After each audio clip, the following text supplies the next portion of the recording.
Hey y'all, welcome back to our very bookish channel, and welcome to my arc review of Molka by Monika Kim. First things first, I gotta say thanks. Thank you so much to the publisher and Edelweiss for allowing me early access to an e-copy of this book.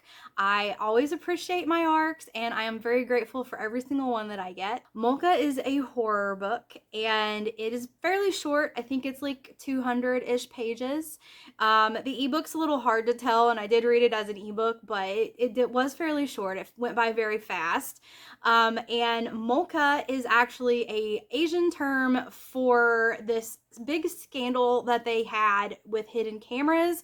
There were, I guess, like a big scandal with hidden cameras in bathrooms or other places where someone would install this camera and they would spy on people in intimate situations, like going to the bathroom or maybe in the bedroom.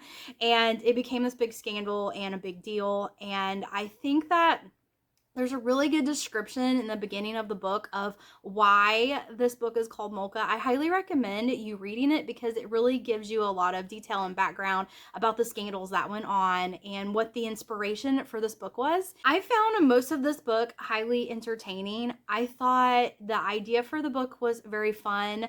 The horror aspects of the book were very cool and on point.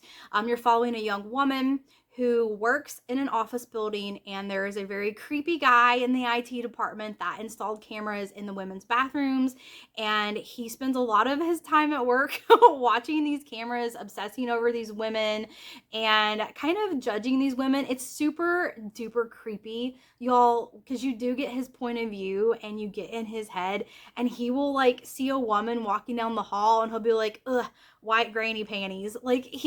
It's so creepy.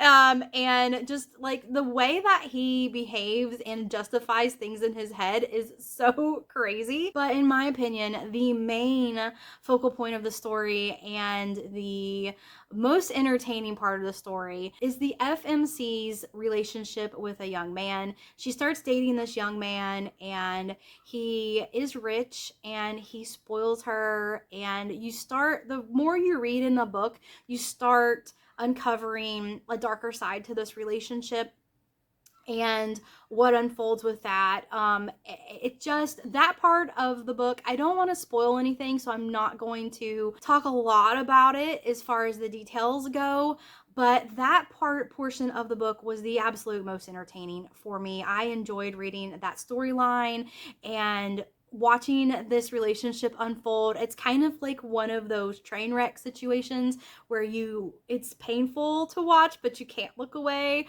It was just fantastic. And another part of the story that I really liked was the female main character has a sister, and her sister is deceased. And I love how the author writes her sister into this book. It really amps up the horrifying aspects of the book. It really lends to this author's creativity, and I enjoyed the sister-sister relationship in this book as well. Overall, on Goodreads, I rated this book 3 stars, but I really feel like this was more 3.5 stars. The one thing I can say I didn't really enjoy as much about the book is when you're in this storyline with this young woman and this man and this young woman and her sister, and then you kind of break away and get into the storyline of the creep at the office that is spying on women.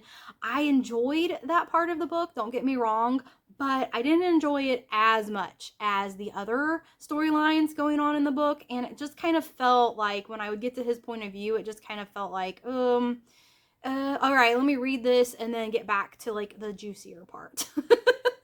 Also, I want to say this is horror. There is some body horror in the book, and it's gruesome a little. I mean, there's a part of it that's pretty gruesome, and this main female character, you see her character evolves and gets darker and darker and darker, and that's where some of the more horrifying aspects come in as you get further along into the book, and which is another thing that I enjoyed. But I just did want to warn you all about that. Obviously it's a horror book, but not all horror books have body horror, and there is some body horror in this one. If that's something you're squeamish about, then maybe you could either not read the book, or what I would recommend is just when you start getting to that part, you'll know, and you just skip a few pages. You can imagine what happens, like, you know, okay?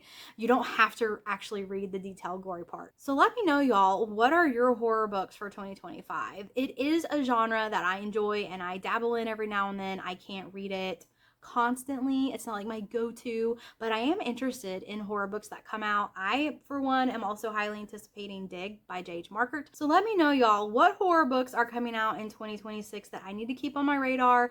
And as Jen would say, until next time.